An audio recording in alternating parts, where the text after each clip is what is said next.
Halo gengs, Boca. Jadi hari ini kita bakal rakit sebuah keyboard dengan harga yang bisa dibilang nggak tinggi-tinggi banget lah. Tapi nggak rendah-rendah juga sampai kita harus potong kualitas gitu. Jadi di sini ada Daxa M61 yang mungkin kalian inget dari Daxa M64 kemarin yang gue baru aja review.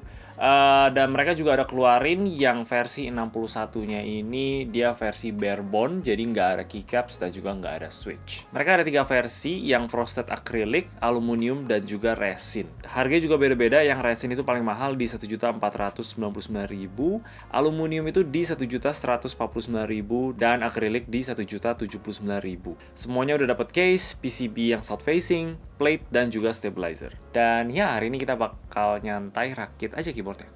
Oke, sebelum kita mulai, gue ada pesan sedikit dari sponsor video ini, yaitu adalah Pressplay. Kalian juga pasti tahu Pressplay punya barang-barang everyday carry seperti tas seperti ini yang namanya Versa. Ada 3 model, tote bag, tag pouch, dan juga sling bag. Gue pribadi punya yang tote bag dan ini enak aja maupun itu dibawa untuk jalan-jalan doang atau untuk kerja. Karena ini juga bisa muat laptop sebesar sampai 14 inci. Buat gue ini pas aja karena gue lebih sering bawanya itu kayak iPad gitu dan ini bakal pas banget untuk barang-barang kayak gitu. Bahannya terbuat dari kanvas material yang udah semi waterproof, jadi kita punya gadget di dalam bakal aman kalau keciprat air. Ada kompartemen khusus untuk HP dan juga dompet, jadi lebih easy akses aja. Di dalamnya juga ada tempat untuk botol minum. Pokoknya udah lengkap untuk tipe-tipe orang on the go. Dan kalau kalian tertarik, gue bakal kasih linknya di bawah. Thank you Pressplay yang udah sponsorin video ini. Karena udah dapat stabilizer bawaan, jadi kita bakal pakai aja langsung di sini untuk potong kita punya cost juga, nggak usah beli stabilizer lagi. Untuk stabilizernya ini belum di loop sama sekali, jadi kita mesti lakuin sendiri. Tapi entah kenapa gue dapet satu wire yang udah ada kayak bekas-bekas loopnya gitu, gue juga nggak ngerti kenapa. Tapi ya, gue bakal loop. Untuk housingnya itu gue bakal pakai 205 grade 0 dan untuk wire-nya gue bakal pakai Permatex. Oke, stabilizer udah selesai, switch juga gue udah siapin. Nanti kita bakal lihat ini isinya apa. Dan untuk casingnya sih gue bakal cobain yang ini aja, akrilik. Karena ini dari semua sih yang paling murah ya. Gue bakal coba untuk bikin ini sebudget mungkin lah. Dan ya kita bakal mulai pasang dulu stabilizernya aja.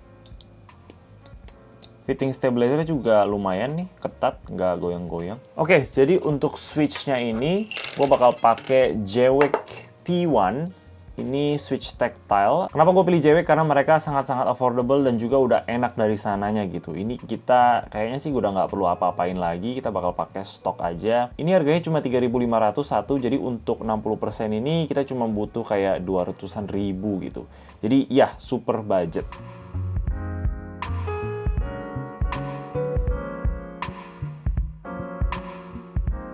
Nah, di dalam box juga kita dapat baut-bautnya ini. Kalau dibandingin sama Daxa M64 kemarin, di sini PCB-nya yang nggak ada arrow punya. Jadi ini standar 60% aja. Tapi ini tetap bisa masuk ke dalam sini. Kalau kita mau, kita bisa keluarin terus taruh sini karena dia punya lubang screw itu sama.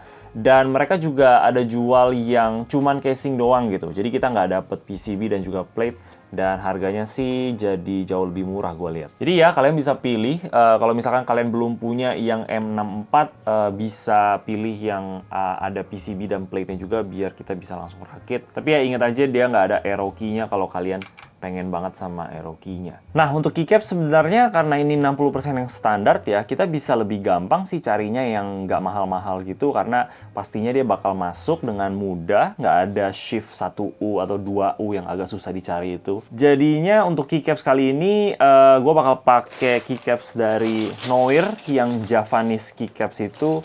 Tapi ini yang B-stock, jadi dia tuh yang masih OEM profile, bukan cherry profile, dan harganya lebih murah sedikit. Mungkin kalian bilang, loh kenapa nggak pakai cherry profile, ini kan south facing gitu. Ya karena south facing bukan berarti kita harus pakai cherry profile sih. Ini kan sebenarnya lebih ke, kalau mau pakai cherry profile itu bisa, karena dia nggak bakal bentrok. Tapi nggak ada salahnya kalau kita mau pakai profile yang lain. Jadinya untuk potong budget, kita bakal pakai keycaps yang ini aja, dan menurut gue sih ini keycapsnya juga udah lumayan bagus. Dia cukup tebal dan legendingnya nggak terlalu tajam-tajam banget sih, masih agak sedikit buram, tapi ya nggak apa-apa lah. Tapi sebelum itu coba kita baut dulu mereka ke dalam casingnya. Oke, looking nice. Oh, waduh, kenapa tuh? Lubangnya kok nggak pas? Apa karena foamnya ya di dalam ya? Coba gue coba colok ya. Masih bisa sih dicolok, tapi harus dipencet dulu. Kayak harus ditekan gini dulu, baru kita bisa masukin. Oke, saatnya kita pasang keycap.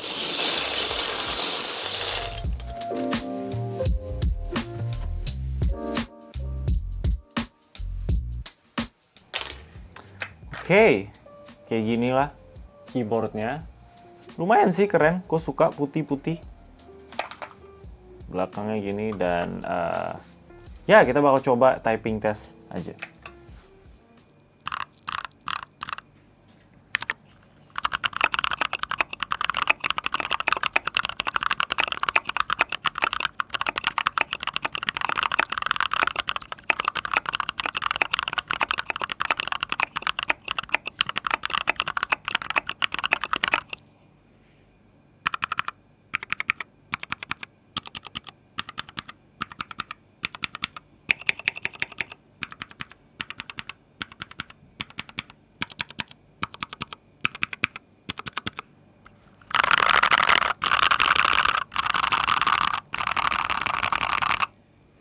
Oke, jadi build-nya kayak gitu.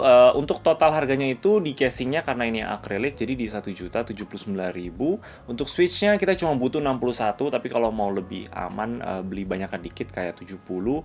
Gue beli 70 kemarin itu di 245.000.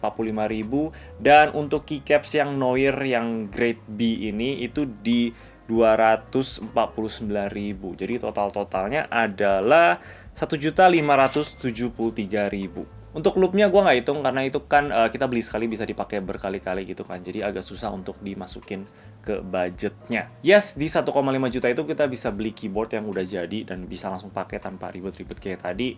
Tapi menurut gue rakit keyboard ini lebih ke pengalamannya aja dan juga prosesnya gitu loh.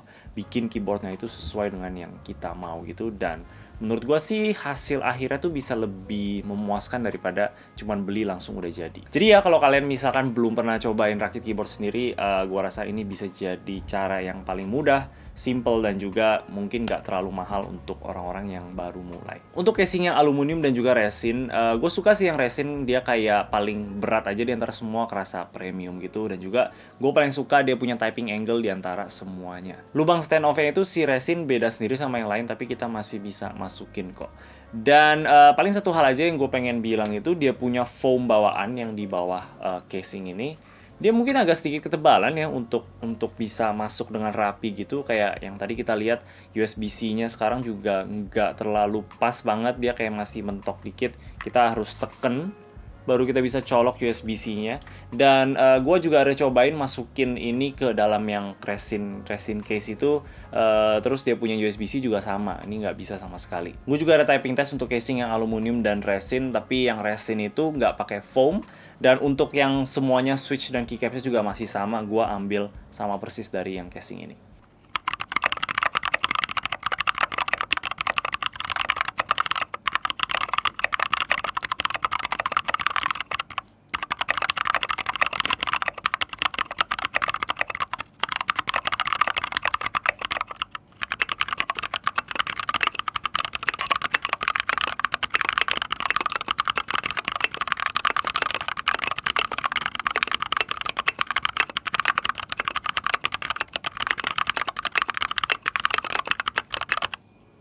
Oke, jadi itu aja rakit keyboard budget versi yang sekarang. Kemarin gue ada bikin dan totalnya itu kayak 2,3 juta gitu, dan ya kalau dipikir-pikir lagi itu nggak budget sama sekali sih. Jadi sekarang di 1,5 ya udah lumayan lah. Dan ya kalau kalian pengen lihat-lihat produknya, gue bakal kasih linknya di bawah.